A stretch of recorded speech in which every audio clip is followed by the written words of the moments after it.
அப்படியே கர்த்தர் அவர்களை அவ்விடத்திலிருந்து பூமியின் மீதெங்கும் சிதறி போக பண்ணினார்.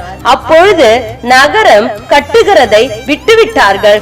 பூமி எங்கும் வழங்கின பாஷையை கர்த்தர் அவ்விடத்தில் தாறுமாறாக்கினபடியால் அதன் பேர் பாபேல் என்னப்பட்டது. கர்த்தர் அவர்களை அவ்விடத்திலிருந்து பூமி எங்கும் சிதறி போக பண்ணினார். சேம்னுடைய வம்ச வரலாறு. ஜலப்பிரளயம் உண்டான 2 வருஷத்திற்கு பின்பு சேம் 100 வயதான போது அர்பாக்ஷாத்தை பெற்றான்.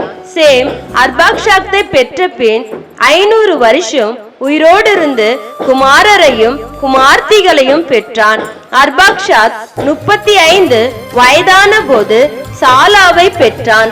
சாலாவை பெற்ற பின் அர்பாக்ஷா 403 வருஷம் உயிரோடு இருந்து குமாரரையும் குமார்த்திகளையும் பெற்றான். சாலா 30 வயதான போது ஏபேரை பெற்றான்.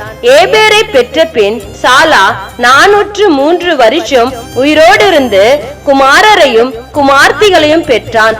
ஏபேர் 34 வயதான போது பேலேக்கை பெற்றான். பேலேக்கை பெற்ற பின் ஏபேர் 430 வருஷம் உயிரோடு இருந்து குமாரரையும் குமார்த்திகளையும் பெற்றான். பேலேக்கு 30 வயதான போது ரெகுவை பெற்றான். ரெகுவை பெற்ற பின் பேலேக்கு 209 வருஷம் உயிரோடு இருந்து குமாரரையும் குமார்த்திகளையும் பெற்றான்.